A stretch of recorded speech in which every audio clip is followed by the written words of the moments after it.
बड़ी खबर के साथ बुलेटिन की शुरुआत कर रहे हैं। मैं हूं अपर्णा मौजम। कानपुर में बीजेपी नेताओं पर हिस्ट्री शीटर को बचाने का आरोप लगा है। बताया जा रहा है कि बीजेपी नेताओं और कार्यकर्ताओं ने हत्या की कोशिश के आरोप में फरार चल रहे बदमाश को पुलिस की गिरफ्त से छुड़ाकर उसे भगा दिया।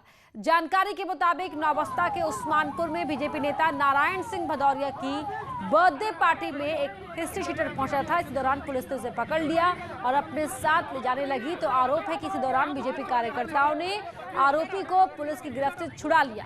वहीं पुलिस इस मामले में आरोपियों के खिलाफ कार्रवाई करने का दावा कर रही है। उसके बाद जैसे ही गाड़ी से इधर से पुलिस उनसे बातचीत करना शुरू की, तब तक पीछे से उस मुलजिम को इसके साथी लेके भाग गए। हमारे इंस्पेक्टर भी रास्ते में थे, लेकिन जब तक पहुंचते वो लोग उस मुलजिम को लेके भाग गए थे। इस पूरे घटनाक्रम में थाना नौबस्ता पर उस मुलजिम के खिलाफ, जिसको पकड़ने गई थी हमारी टीम, और उसके जितने साथी थे, उनमें कुछ नामजद भी हैं और बाकी अज्ञात हैं। जितने लोग उसमें शामिल थे उनके खिलाफ उचित धाराओं में अभियोग पंजीकृत कर लिया गया है।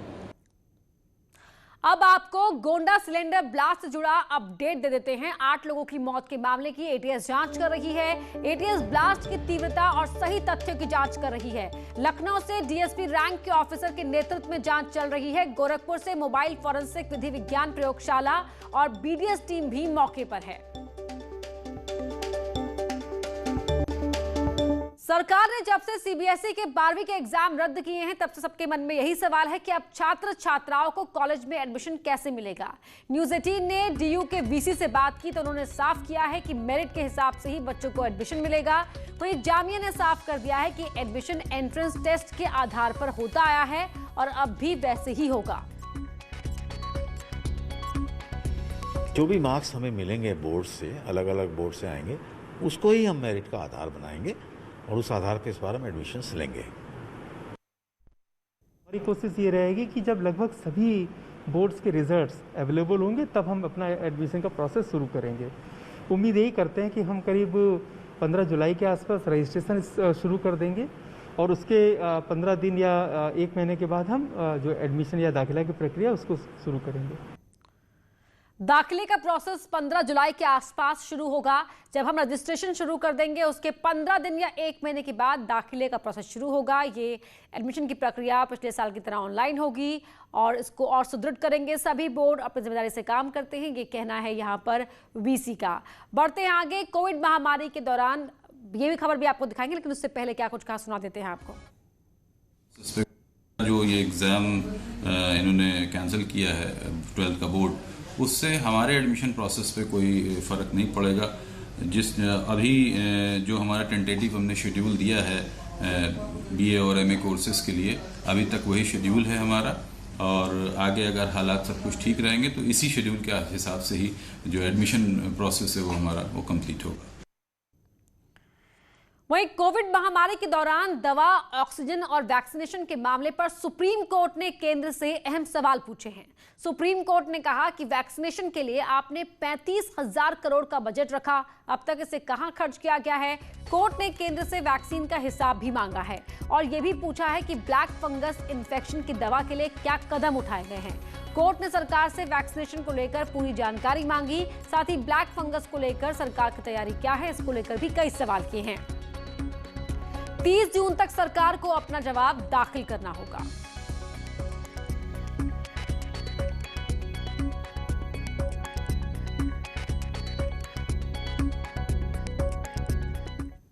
गौतम बुद्ध नगर में पुलिस वालों के परिवारों के लिए वैक्सीनेशन सेंटर शुरू किया गया है। यहां पुलिस वालों के परिवारों को वैक्सीन लगाई जाएगी। ये वैक्सीनेशन सेंटर ग्रेटर नोएडा के बीटा 2 इलाके में बनाया गया है, जहां पुलिस वालों को फैमिली को फ्री में वैक्सीनेशन करवा सकते हैं। लखनऊ में भी वैक्सीनेशन कार्यक्रम चल रहा है। केडी सिंह स्टेडियम में पुलिस लोगों की मदद कर रही है। वैक्सीनेशन के लिए पुलिस लोगों को जागरूक भी कर रही है ताकि वैक्सीन लेने में किसी भी तरह की असुविधा ना हो।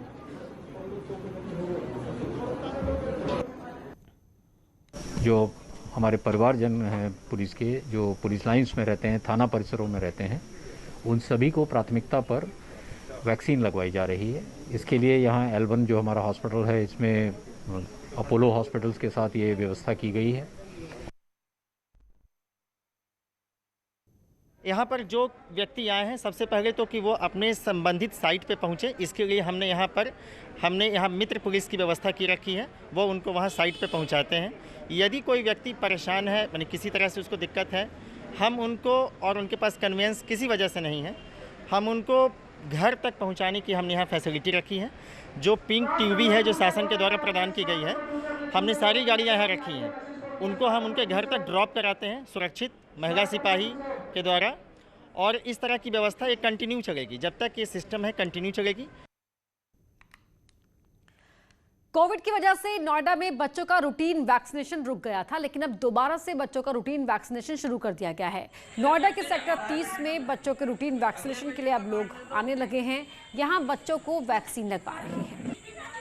ऐसा है, बच्चों का टीकाकरण कार्यक्रम बहुत जरूरी था। इससे उनकी जो है इम्यूनिटी बढ़ती है, बीमारी से लड़ने की क्षमता बढ़ती है। जो तीसरी लहर को देखते हुए कहा गया कि बच्चे ज़्यादा बीमार हो गए, इसी को सोच में रखते हुए हमने टीकाकरण आज से प्रारंभ कराया है। बच्चों की इम्यूनिटी बढ़ेगी तो वो बीमारियों से लड़ पाएगी, सभी बीमारियों से लड़ने की क्षमता बढ़ती है। ऐसा नहीं कि उस टीके से ही बढ़ती है, ये उनकी क्षमता पूरी बढ़ जाएगी, इसलिए मैंने आज से शुरू कराया है। 2022 के लिए बीजेपी ने लखनऊ में 3 दिन मंथन किया। लखनऊ में 3 दिनों तक बीजेपी की सरकार और पार्टी नेताओं के साथ बैठक हुई है। आज बैठक के तीसरे दिन एक बड़ी खबर निकलकर सामने आई।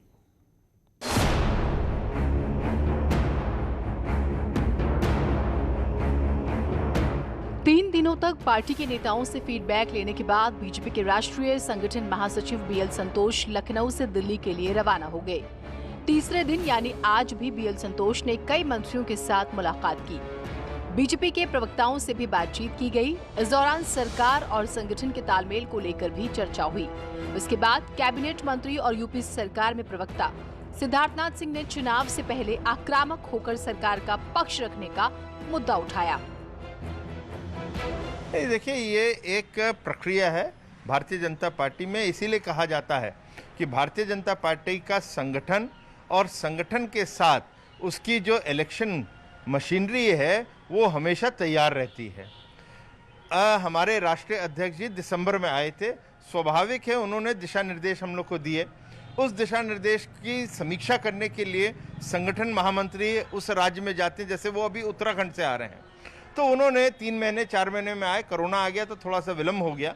वो आए हैं, उन्होंने उसकी समीक्षा कर रहे हैं। आज हुई बैठक में कई मतभेद भी सामने आए। कई मंत्रियों और ब्यूरोक्रेसी में तालमेल नहीं दिखा, तो कई निगम और आयोग के पद अब तक खाली हैं। एक राय न बन पाने की वजह से कई पद खाली हैं। संगठन में भी कई प्रकोष्ठ में पद खाली हैं। अब बीएल संतोष और राधा मोहन सिंह पार्टी आलाकमान को फीडबैक देंगे, जिसके बाद बीजेपी के महामंथन का नतीजा सामने आएगा। लखनऊ से अनामिका सिंह के साथ bureau report, news 18 network. Mulayam Singh Yadav के समधी हरिओम यादव बीजेपी में शामिल हो सकते हैं। समाजवादी पार्टी ने हरिओम को 6 साल के लिए पार्टी से बाहर का रास्ता दिखाया है। हरिओम इस समय समाजवादी पार्टी के विधायक हैं। आज फिरोजाबाद में बीजेपी नेताओं से मुलाकात की है। इस मीटिंग के बाद ऐसे कयास लगाए जा रहे हैं कि हरिओम यादव बीजेपी में शामिल हो सकते हैं। हरिओम यादव बीजेपी में शामिल होते हैं तो फिरोजाबाद में जिला पंचायत अध्यक्ष का चुनाव करना बीजेपी के लिए आसान हो जाएगा। हालांकि अभी हरिओम यादव इस पर खुलकर कुछ भी नहीं बोल रहे हैं। एक शिष्टाचार की भेंट थी, उन्हीं के घर पे आए, चाय पीना चाहते हैं, उनकी स्वागत है, चाय पीजिए, उनका घर है। और अब कोई भी अतिथि आए, ये तो बीजेपी के लोग थे, अगर और कोई भी आएगा घर पे तो उसका भी सम्मान करेंगे। हमारा दुश्मन कट्टर विरोधी आएगा घर पे, तो घर पे आने के बाद तो सारी चीज़ भूल जाती है, तो उसका भी स्वागत। समाजवादी पार्टी के राष्ट्रीय महासचिव यदि आएंगे तो तब सोचेंगे, विचार करेंगे। मिशन 2022 के लिए कांग्रेस ने तैयारियां तेज कर दी हैं। कांग्रेस के नेता नसीमुद्दीन सिद्दीकी ने बस्ती और संत कबीर नगर के उलेमाओं के साथ वर्चुअल मीटिंग की, जिसमें उन्होंने उलेमाओं से लोकतंत्र बचाने के लिए आगे आने की अपील की। सिद्दीकी ने कहा कि अगर देश के मुसलमान एक बार फिर से कांग्रेस के साथ आ जाए तो देश में लोकतंत्र मजबूत होगा, जिससे बीजेपी एक बार फिर से 2 सीटों तक सिमट सकती है। कांग्रेस अल्पसंख्यक प्रकोष्ठ के प्रदेश चेयरमैन शाहनवाज आलम ने कहा कि हर जिले में कांग्रेस उलेमाओं के साथ बैठक करेगी, जिसमें आए सुझावों को कांग्रेस महासचिव प्रियंका गांधी को भेजा जाएगा, जिसे कांग्रेस यूपी चुनाव के मैनिफेस्टो में शामिल करेगी। बीजेपी ने नसीमुद्दीन सिद्दीकी के बयान पर कड़ा ऐतराज जताया है। पार्टी ने दावा किया कि जो हश्र नसीमुद्दीन का हुआ वहीं कांग्रेस का भी होगा। अगले विधानसभा चुनाव में कांग्रेस 0 पर सिमट जाएगी। वहीं कांग्रेस ने सफाई दी है कि पार्टी के अलग अलग मोर्चों की बैठक में ऐसी बातें होती ही हैं, इसमें कुछ भी गलत नहीं है। संदर्भ में वोट मांगना भारत की सियासत में सूट नहीं करता। यहाँ सेकुलर है, लोकतंत्र है।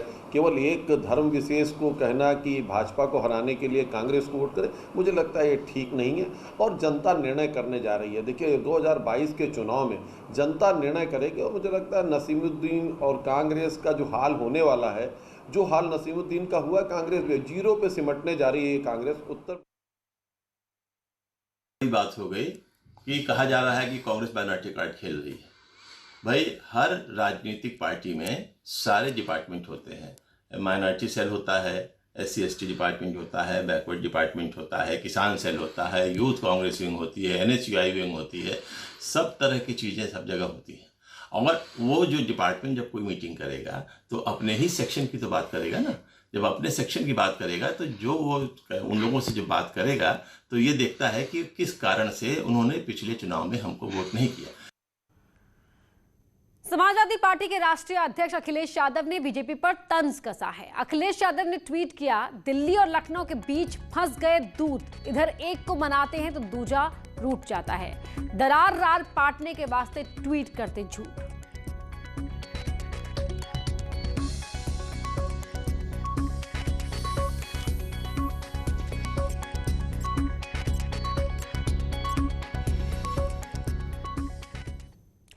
कोरोना महामारी में कई परिवारों को ऐसा दर्द मिला है जिसका अंदाजा लगाना बेहद मुश्किल है। कई परिवार पूरी तरह से उजड़ गए तो कई बच्चे अनाथ हो गए। बरेली के संजू और रोहन के साथ भी यही हुआ। उनके माँ बाप की कोरोना से मौत हो गई। रोहन, उसके मम्मी पापा इंजीनियर और बेटी को MBA करवाना चाहते थे, लेकिन अब दोनों ही बेसहारा हैं। हरदोई में भी ऐसे कई बच्चे हैं जो कोविड की वजह से अनाथ हो गए हैं, लेकिन इन बच्चों की मदद जिला प्रशासन इनकी मदद करने के लिए सामने आया है। प्रोबेशन विभाग ने इन बच्चों की जिम्मेदारी उठाई है। जब उनकी दोपहर में पता चला कि तबीयत खराब हो रही है उनकी, हम लोगों ने चेक करा तो उसके बाद हम उनको पूरे दिन लेके, मम्मी के पापा को कार में लेके हम पूरे दिन ही घूमते रहे कि शायद किसी हॉस्पिटल में बेड मिल जाए किसी भी तरीके से, पर सबने मना कर दिया था। हॉस्पिटल में किसी हॉस्पिटल में बेड नहीं था। कार में ही मम्मी की डेथ हो गई। मम्मी को हम लोग नहीं बचा पाए। शायद अगर बेड अवेलेबल मिल जाता तो मम्मी बच सकती थी। और पापा का भी 28 की रात को पापा का भी दीपमाला हॉस्पिटल में ही हो गया, रात में उसी सेम डे। शहर के अंदर 10 अस्पताल देख लिए, 10 में कहीं पे व्यवस्था नहीं थी, सबने मना कर दिया। इस वजह से लोगों को अपने माता पिता खोने पड़े। कुल 4 बच्चे हैं, 2 बच्चियां हैं तथा 2 लड़के हैं। और हमारे विभाग ने सर्वे के तहत उनका नाम ये किया है और हम लोगों ने निदेशालय भेजा है और निदेशालय इस पर निर्णय लेगा कि उन बच्चों को किस तरह से पुनर्वासित किया जाए। अभी इस संबंध में विस्तृत नियमावली और नीति बन रही है। आने के बाद ही इस बारे में विस्तृत बताया जा सकेगा। फिलहाल जो बच्चे हैं वो अपनी दीदी और जीजा जी के पास हैं। रोजगार न मिलने से नाराज प्रतियोगी छात्रों में नाराजगी दिख रही है। सरकार से नाराज छात्रों ने प्रयागराज संगम क्षेत्र में प्रोटेस्ट किया। टेट और सीटेट के छात्रों ने प्रदेश सरकार से खाली पदों पर भर्ती के लिए गुहार लगाई, लेकिन सरकार से कोई भी जवाब नहीं मिला है। जिसके बाद छात्रों ने विधि विधान के साथ संगम तट पर मुंडन कराया और विज्ञापन जारी करने की मांग की। छात्रों ने कहा कि जब कभी भी शिक्षा मंत्री को फोन कर अपनी परेशानी बताना चाहा तो शिक्षा मंत्री ने उनका फोन काट दिया। यहाँ रुक रहे एक छोटे से ब्रेक के लिए।